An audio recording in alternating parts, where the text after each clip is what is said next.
Hey, what's going on? Ronin man here. I'm just laughing because somebody sent me a birthday message.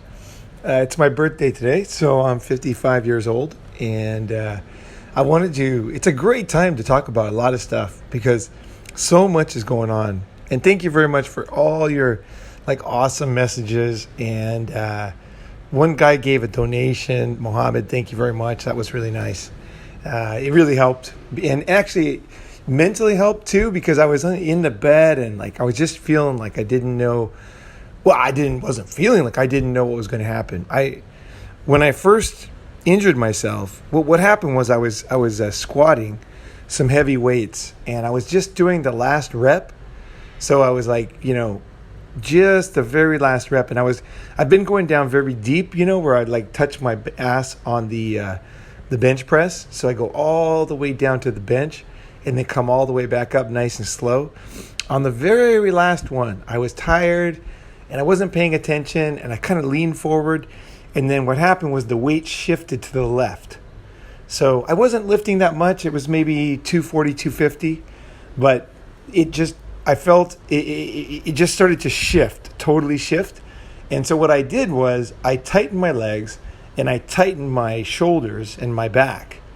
But the problem was it was almost like a hinge where all of the weight shifted, and my whole body, almost like when you're twisting a rag, all the weight went right into my waist sideways, and just that caught it, and it wasn't ready for it. So I heard a bunch of cracks, and then I felt a pop, and I was like, oh shit. And I literally could not stand up. So I dropped the weight behind me, and actually when the bar hit the bench, it bent it bent a lot. And so I fell on the ground in pain, and I was very happy because, I don't mind going through hard things in life. It doesn't bother me. I think life is interesting. Really, seriously, I think life is interesting. Whatever happens to me, it's almost like I enjoy it, I swear to God. That's the way I look at life. I enjoy, what am I going to experience next? You know what I mean? So anyway, but here's what I don't like. I don't like when other people are around and kind of controlling things. So what happened was when I dropped the weights, just by pure luck, there was nobody in the gym. Literally, there was one girl, and she had her headphones on. She was so into her thing. It was right near me. I yelled, and she didn't even hear me. And when I got up, when I was on the ground, writhing in pain, she literally didn't even see me. Literally. She was on the running machine, just kept going. And so I was glad, actually. So I had no problem. So I just basically crawled out of there, got down, and that's on one floor above my room in my building. So I went one floor down on the elevator, and that's the only time I stood up. And I wasn't really standing up. I was just absolutely hobbled. But I knew I had to get out of there before the wait. There's a gym manager and there's some cleaners. And once they see me, they're going to call the ambulance or something. So I wanted to have control. So I want to have control of my life, no matter what it is. I want to decide things. I want to control things. I want to make the best decisions for myself. I don't mind letting go of control. It's not the control thing. But I want to make the best decisions, which hospital I'm going to go to. You know what I mean? How I'm going to do it. So I went down to my room, and I literally could not move. I could not. The first time in my life, I was leaning in a certain way. I was laying on the bed, and I was leaning my feet in a certain way. And the pain was so great that I had to do every little detail to get comfortable. I put a pillow between my legs, just the right thickness. It couldn't be too thin. It couldn't be too thick, because it was so rigid where I could sit without being in intense pain. And then I had to lean my legs over, but not too much. So I set up a pillow there, and I laid on the ground, and I was literally didn't know what I was going to do. I was sitting there, and I was paralyzed, and I didn't know. I had no idea. I've never had a back problem. I've never had anything like this. And I've never even been in an ambulance. Well, I got my first try. So I I didn't know what to do, so I just sat there. And then two of my friends come by, Adam and Jason, and they were like looking at me, and nobody really knew what to do. But Jason said, "You got to go to the hospital." And I was like, "Hospital?" I was like, "I don't know about that. I don't know. And he said, "No, there's no question about this. You got to go to the fucking hospital, and you can't move, so you need an ambulance." So I'm like, I waited a couple minutes, and I was like, okay. Because I really had to think about it. Because I was thinking maybe I could crawl. Because I really, honestly, guys, I don't care what people think. Like, I'll crawl down the street in Bangkok. Like, if that's the most comfortable way to move. I mean, whatever people look at me and think, I don't care. Like, it's like, really doesn't matter. I'm never going to see them again anyway. So, and the people in my building, like, whatever, they're paid to manage the building. Who cares? And so, anyway, that's what I was planning on doing, is crawling. Honestly, that's what I was planning on doing, because I thought, okay, I cannot stand, but I can crawl. And I could pull myself on the ground. Even crawling was painful, but I literally, here's what I was thinking. This is literally what I was thinking. I told Adam, my friend, I said, look, take a sheet and put it underneath my arms. Okay, so I'll put my arms down, and then you can pull me, like slide me along the floor to get me down to a taxi, to get me to the ambulance, or to get me to the hospital. Because I got to check something out here. I can't move. Like, I literally can't eat. I can't go take shit. I can't move. Like, you know what I'm saying? Like, literally paralyzed on the ground. Now, my legs were not paralyzed. I had pain in my legs, so I knew that my legs were not paralyzed. I was a little bit worried about that originally, or part paralysis. This was a serious injury. So, anyway, so Jason calls the ambulance. So they come up. And there was 5 people, thank God. And I was in so much pain that I literally could not even get on the gurney. Like, getting on the gurney was like a huge deal. Seriously, the fucking gurney? Are you kidding me? That's like next to me. I can't move. So, and they couldn't move me because it's not just that I couldn't move. It's the pain was so great, no one could move me even. So what they did, luckily they had this plastic sheet that they kind of, I was on my side already, so they kind of pushed it under me, and then they slid me along the plastic sheet, which slid me onto the gurney. So I was on the gurney, and which I had never been, and you never ever needed this kind of medical care in my life, right? So anyway, this is like 2 days ago. So they put me on the gurney, then get to the elevator. Well, the elevator's not big enough for a gurney. It's just barely not big enough. So they had to like get me sitting up a little bit. My back was just dying, but I had no choice, right? So we got in. Then I got into the ambulance. They were very nice, and then I got to the hospital. And when I got there, it was like, I was completely at a loss. Like, I didn't know what was going to happen.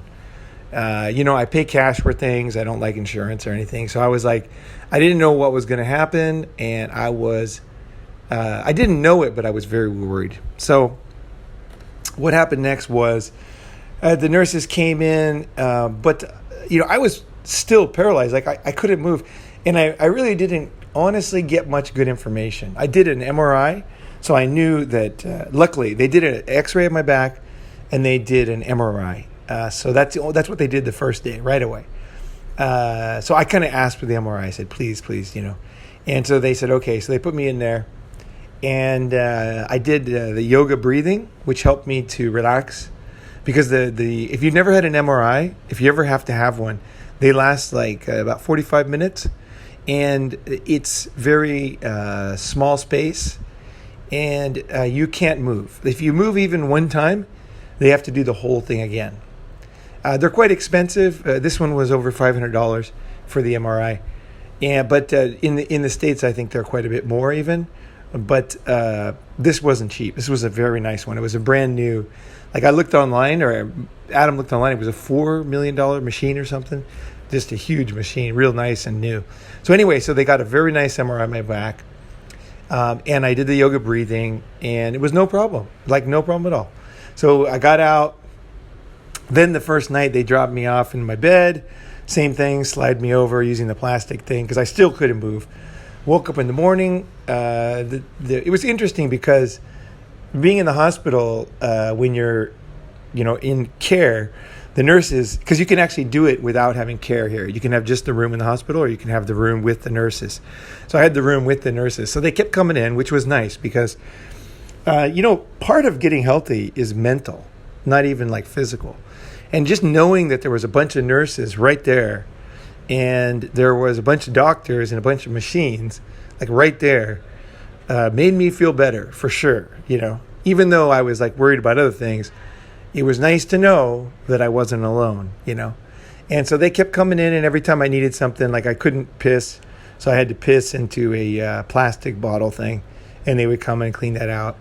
And a couple of interesting things happened because the nurse came in the middle of the night. There was there was different nurses, different shifts, right? So anyway, like about, I don't know what it was, about 3 a.m, I guess, the cleaning nurse came in, and she was like, it was funny, true story. She was the prettiest one of all of them. She was a tiny little spinner that I like, very cute, like really cute eyes. She had a mask on, but she was so cute. And she looked at me and she goes, "Clean your body." She wanted to give me a bath, right? She wanted to give me a bath. And I was just like, I wanted her to give me a bath too, because she was very sweet. And it was just seemed like a very nice thing to do regardless. But I literally could not move. Like taking off my shirt was an impossible dream at this point. Because the pain was so great from moving my arm even just a centimeter that there's no way I could take my fucking shirt off. Like the pain would be insane. And I was literally, at that point, I was shitting my pants. I mean, I was so scared I was going to have to take a shit. Not literally shitting my pants. I was shitting my pants in fear because I could not move. And I thought, well, what if I got to take a shit? I'm going to be, I'm a very healthy, regular person, right? Every morning, but nope. I can't do it. I can't, no way.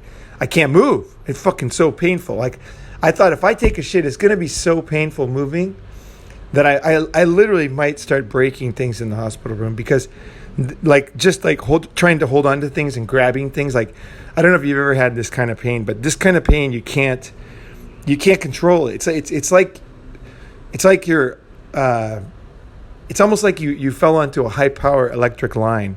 Like you just can't, there's nothing.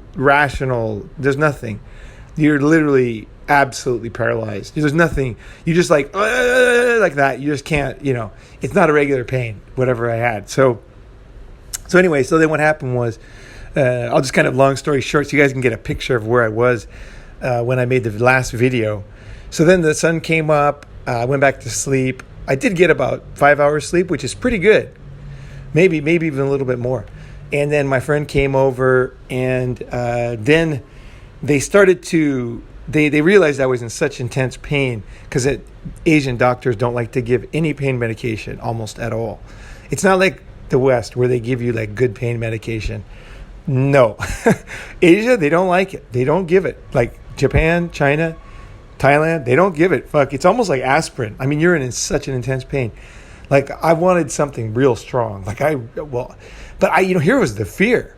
The pain was so bad for me that I literally didn't know if even like an opiate would help. Like, I'm serious. I'm totally serious here.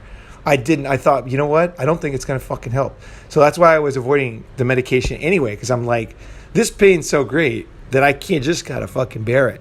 And as long as I don't move, the pain was not bad. So that's the funny thing. If I stayed right in that position where I was, it was okay. It was just about moving that was bad. So that's why when I made the video, I was able to be in a good mood, because as long as I didn't fucking move, I was okay at that point.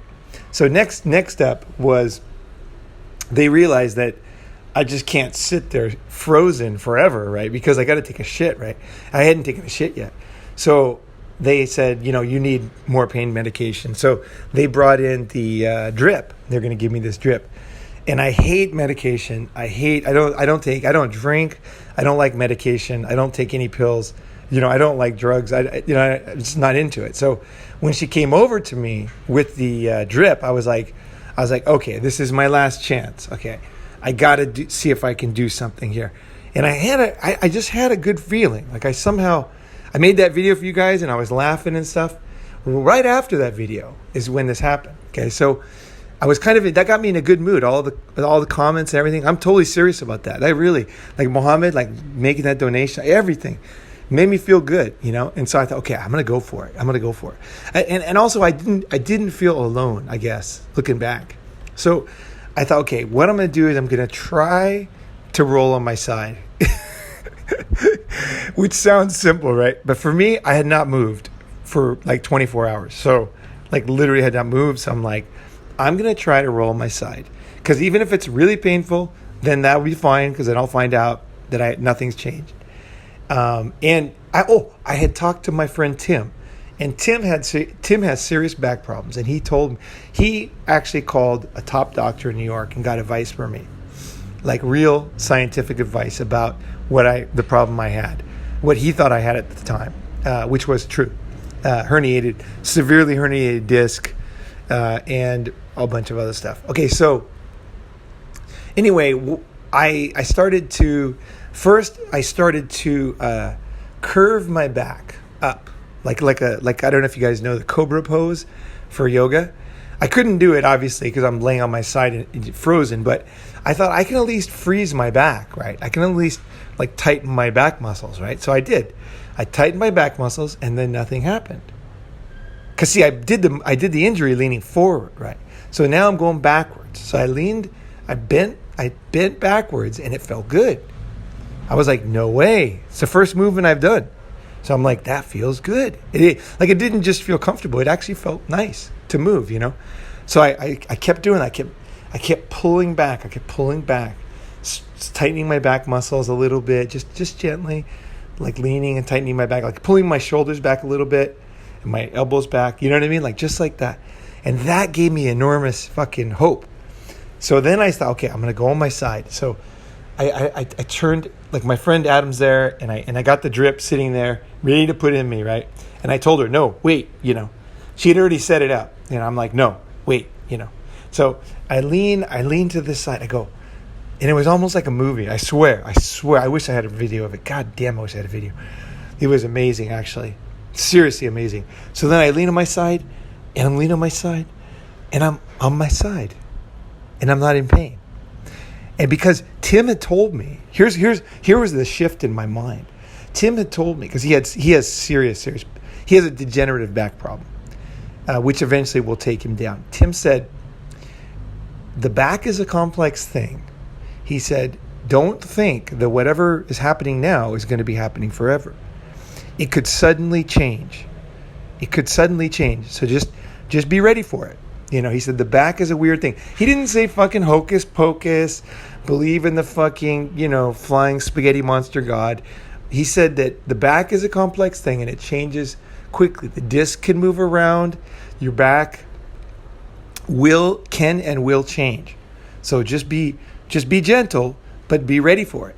So that's what I did. I was exactly I thought, you know what? Because until then, I'll tell you, when you're paralyzed, basically, you can't move.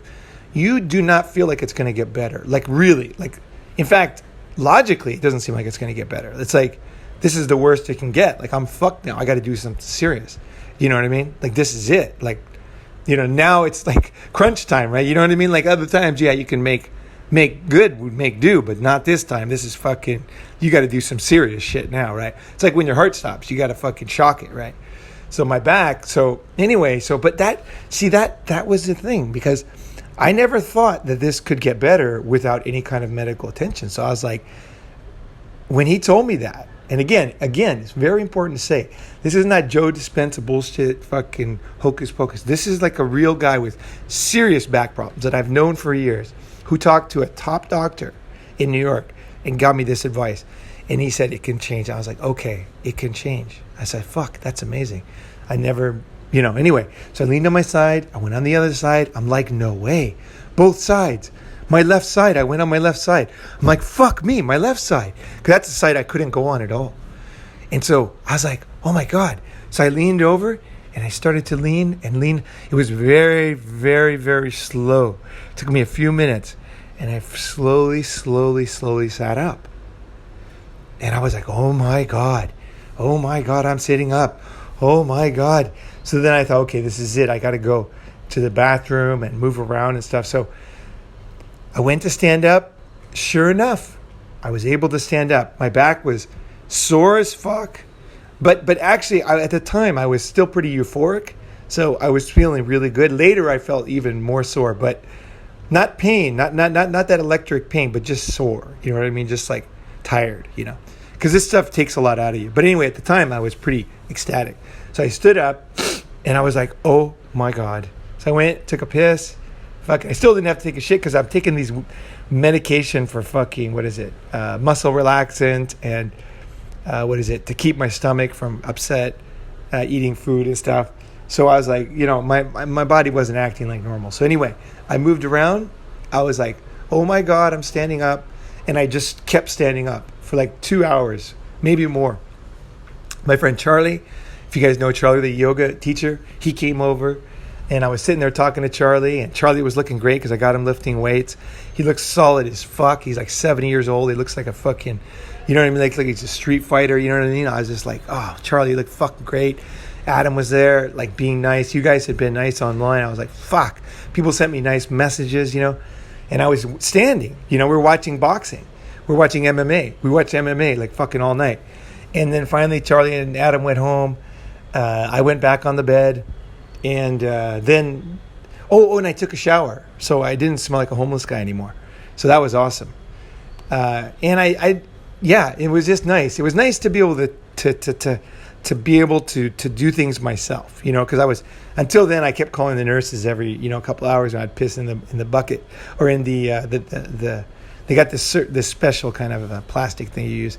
Anyway, I used that, and then they would have to go dump it out and bring it back. But it was nice to be able to go to the bathroom, take a piss, come back. Right, that was awesome. Take a shower. So I cleaned up, and the next day, I mean, I decided to stay one more day just because I didn't know, you know, what was going on. But the next day, same thing. Doctor came by. The doctor was, you know, when the doctor's shocked, you know, you guys know that feeling? Like the doctor, they don't get shocked very easy because they're like super pessimistic, I think. Because they know the reality of fucking the body, right? So it's pretty, you know, and like when you fuck your back up, it's usually pretty sad. Like it's kind of the beginning of a downward thing, right? So the doctor came in and he looked at me, and I was on the bed and I was looking happy. And then I said, you know, he'd obviously heard I had gotten up, but then I thought, well, I better stand up. And so I stood up to show the doctor, and I was standing there with him, took a nice picture with the doctor, which actually came out great. And he looked at me and I said, well, like, what's the deal with my back? Right? What's the fucking deal? And he said, he said, like, basically, like, I can't believe that you're recovering so quickly. Like, it's like, this is like, you know, like, this is not normal. Like, whatever you're doing is it doesn't make sense because given the injury that you have. I said, well, did the disc go back? Is that what happened? He goes, no. He goes, the disc didn't go back. Because he couldn't see it. We didn't do another MRI or anything, but he said, this doesn't go back like that. He says, it's still there. He says, but with some patients, in some situations, basically facts and symptoms don't align. So he said, as a doctor, I do two things. I look at the facts. I see the broken leg. I see the, herniated, severely herniated disc. I see the nerve being pinched insanely. I see that. He said, but I also have to look at the patient and how they're doing. And I look at you now and I see you moving around. So there's sometimes a disconnect between the situation and the patient's actions and feelings. So he says, you have to add those two things together to get how is the patient doing, right? He says, looking at you, like, you're doing pretty good. He's like, not even pretty good. He's like, basically you're doing great. Like, I can't believe it. And he kept saying, like, he kept looking at me, and in the picture, he was even like super happy. And I was like, I thought, fuck, you know what? I told him I do yoga, but I don't think he really understood yoga. But after he left, I thought, you know what it is? Adam came by again to bring some breakfast, and he said, it's because of all the things you do to keep yourself healthy before this happened. It's the yoga every day. It's everything. It's the swimming, the yoga, the weight training. Everything that you do has made you gave you an extra chance this time, basically. And, you know, if it reminded me, because when I used to street race motorcycles in Japan, I often had some pretty bad crashes, like pretty insane crashes, actually. Like one, I hit a police car, actually, and flew over the car. I don't even know how far. And I hit a stop sign and then slid down the top side. And I ended up needing surgery on my testicles. And like I had, what was it? I was pretty fucked up that day. But I went to work anyway. I went to work on time after that. But I was in severe shock, actually. But the thing is, I kept telling the doctor, like all these crashes I was telling about him. I was telling the doctor about the crashes, and he looked at me, he goes, and I said, I'm so lucky. He goes, let me stop you right there. You know, he said, well, it was in Japanese, but anyway, he said, you know, let me stop you right there. Like, you're not lucky. He said, the thing is that, look at you. You're in great fucking shape. You're in like you've been lifting weights. You know, back then I didn't do yoga. He goes, you lift weights all the time. He goes, when you lift weights, that gives your core a lot of strength. Deadlifts and thistles, you know, that's why you don't have the injuries. He goes, other people don't do that. So when they do have like a severe motorcycle accident, they're immediately fucked up, right? He said, you know, it can obviously happen to you too, but the reason why you're having this good luck is because of the preparation you've done on your body, you know? And it was like really good for me because he had to slap me around to kind of say, you know, because like I tend to think that whatever I do is normal. I don't know about you guys, but I just always think like whatever I do is fucking normal, right? But the doctor's like, no, that's not normal. That's what's saving you. Just keep doing it. Don't misunderstand life. You know, don't misunderstand life. You know, it reminds me of something I heard once. When I was in high school, you guys know I used to go to church, right? It was the thing to do in Southern California, and everybody went to church, and especially in our community. And I remember there was this pastor, and he was saying like, oh, you know, God's been so good to us, you know, blah blah blah. And then I talked to, what he meant was we got a lot of money, right? I was talking to, you know, he was saying like good and bountiful and all this stuff, right? And then I talked to some people that had given money to, you know, that week to the church. And I found out that their life wasn't that great. Like they'd given a lot of money. Like it was a lot of pain. Like they were not like Bill Gates. You know what I mean? This was a serious thing for them, and they had sacrificed a lot to give that money. And I thought that's not right. Even though back then I was a Christian and everything, I remember thinking that's not right because the preacher was giving credit to God, but the money came from people who sacrificed and were putting up with less in order to give that money.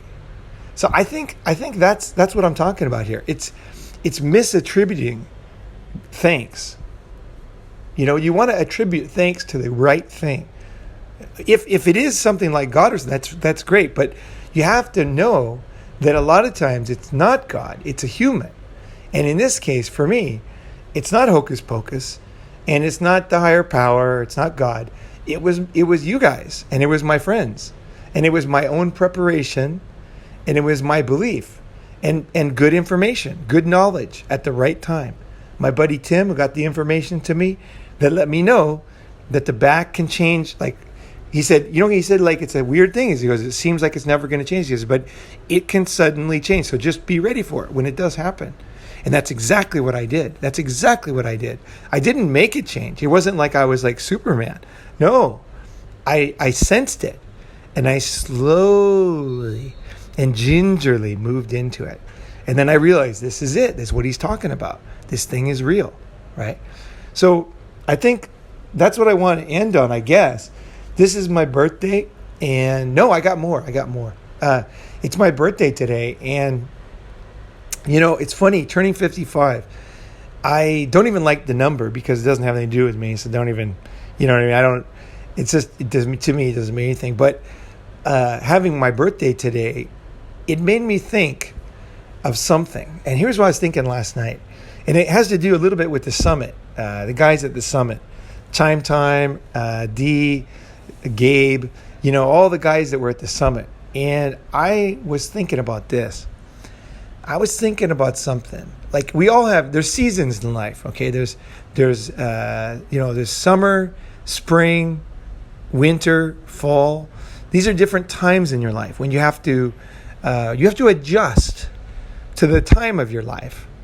Okay, and summer's when you're working your ass off and saving money in the peak of your career, right? And then just you can put the season on something. It doesn't have to be in order. But anyway, there's seasons in your life, and I realized that this morning I had a bunch of dreams last night, actually. And I listened to a Terrence McKenna video. And it really made me think about a lot of things. I realized that I'm going through a fundamental shift right now, away from an association with my body. In the sense that when I was younger, my body was the only thing I had. I didn't have a lot of things that I wanted to have, things that I needed as a kid. I didn't have those, but I had my body. And so whenever I had trouble, my body would always bail me out. And I really associate with my body a lot. I'm a very physical guy. I very, very, I touch things, I feel things, I sense things, I use my balance. My body, and I can, I use that to, for example, in racing and all the different things that I've done, rock climbing, all kinds of surfing, all kinds of sports.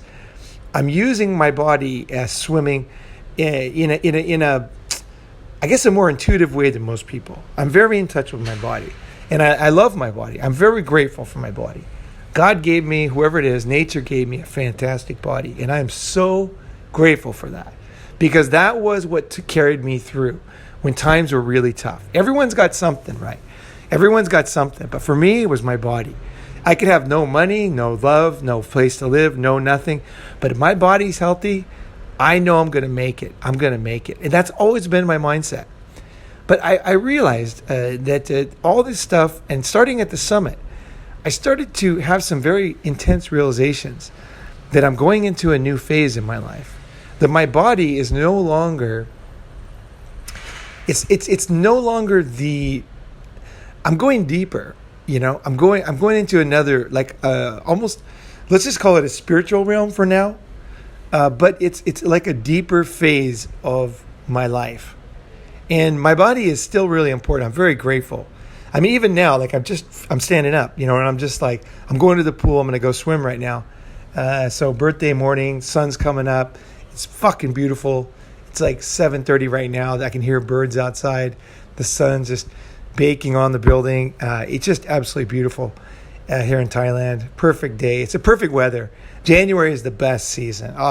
December and January in Thailand are insane. I'm serious. Every day looks like a painting or something, And so I'm going to go swim just to kind of, it's very good for my back, is to kind of float in the water and swim. I'm going to take a jacuzzi. I'm going to swim. I'm going to give my back a rest. I'm going to do a sauna. And I'm going to call my mother. So I've got a very good plan for today. And my 55th birthday is my official transformation, I think. It's my transformation from a body-focused human to a more deep mind, spiritual human. That's the best words I have. Don't take those words literally, because those words can be used in any bullshit way. But it's a different thing, and when I'm able to verbalize it, I'll let you know. I'm not saying this for no reason. This is truly what's going on with me, and it's a very deep thing. So maybe I'll get better words later when I can kind of get my head around it. But it's a neat thing, and it feels right. It feels right. It really feels right. At the same time, I'm going to keep my body in top shape, and I can't wait to do Cobra Pose and yoga. The way it is now, I'll probably take, it's about 6 weeks until I start feeling very more normal. I still have the herniated disc. It's still there. But I'm just one of these lucky ones. So I'm basically cruising. So I won't be able to do squats. I might try squats with a Smith machine maybe. But I can't do free weight squats anymore. No way. And I'm so glad I wasn't doing 400 pounds, because this is what I used to do, 400 pound squats. and I would do like sets of 10, sets of 15, 400-pound squats. And I stopped doing it when I did yoga because I realized it was dangerous. I realized, like, this is fucking dangerous. This is a lot of fucking weight. If something goes wrong, shit's going to hit the fan, Paul. And I remember when I started doing yoga, I started saying, you know what? It's time to be nice to your body. It's time to listen and be nice to your body. That was about 3 years ago. And yoga really changed my life on my body too. It gave me a whole different perspective of my body. So maybe it's not a total transformation to the spiritual, but it's a new path for both my body and my mind. And I'm thinking of doing, okay, I'm going to add this on here. I'm thinking of doing some kind of get-together, maybe a summit, in California, if you guys are up for it. So I'm going to be there to meet my brother. And I don't know if I can surf or not. I'm going to try. I'll see how I feel. Hopefully I can surf in a month. But I'm going to be there, and I'm thinking that maybe this would be a good time. But I got to say this. I wasn't going to announce this publicly, and sorry, Gabe. But I want to say this. I'm going to say this right now. I don't want any slackers coming, okay? In the sense that anybody who wants to know, what are you guys going to do? What's the schedule? Blah, blah, blah, blah, blah. Anybody who's not sure that you're in, don't even bother. Like, don't come to this one. I just want guys who are like totally in. They're like, fuck, I want to give. I want to be in. I know what you guys do. I'm in. I fucking want to be there. For everybody. And the reason why I'm announcing this, and I'm going to see the response, okay? So let's see what I want to hear. What if you guys are going to come? Because I don't know where it's going to be. It would be somewhere in Southern California. So let's see what the response is. I want to hear not just that you're coming, but like I want to hear more. That you know what you're thinking about it, and if it feels right, I think it would be good. And here's why I'm announcing it. Here's why I'm thinking about it, was because there's another thing going on in my life right now that's pretty tough. And I was talking to Gabe about it. Gabe, the guy I interviewed a few videos back, and Gabe said something that was really nice, really kind actually. He said, basically, I was like talking like this and this, and he goes, me and the guys want to, sounds like you're having a hard time. It sounds like things are rough. And this wasn't not about my body. This is about something totally different. And he said, look, basically we want to be there for you. That's what he said. He goes, this summit's for you, basically. He goes, I want to go, and do something with you. So I was like, wow. Like I thought, I started this thing with a different mindset, never thinking that you guys would be here for me. I'm like, fuck, no way. It made me feel so good. I thought I gotta announce it. At least I'm announced it, and I'll see if anybody wants to come. But so it would be second half of March.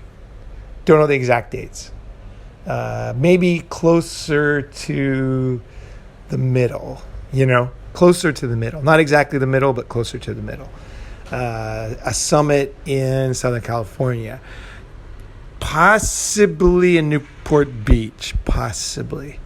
Because I got a friend there. I got a good friend there. But I'd have to check with him. I'd have to see how many people are coming. I'd see how serious everybody is. Because when on these... Okay, so these get-togethers where we're doing it in expensive countries, expensive cities, where... I know that I don't want you guys to have to get hotels. I want you guys to feel free that you got a place to sleep at the very least, And these kind of places, like each one is a little bit. It's more like art than science, because I got to find a place that like a place where we got a place to sleep, where we got enough beds, or at least floor with the sleeping bags or something, or pads or something, right? Everything worked out great in Melbourne, thanks to Dee. It was absolutely perfect. I could not have picked a better location. I could not expect a better location, a better time, better people. Melbourne was fucking awesome. I haven't done a review of Melbourne yet because I'm still thinking about it, you guys. I'm not going to say until I'm ready. And when I'm ready, I'm still processing what happened in Melbourne. A lot happened. And my analysis, they're not always nice. Like, they're hardcore. Like, I'm thinking about it. Like, I'm thinking about it. It's a complex thing. Everything that happened, I want to really encapsulate it and put the path down in front of us, So that's not done yet in my mind. So anyway, I want to say that I thank you guys very much. And I hope you guys have a fantastic day. And I hope that this information or path of healing is helpful.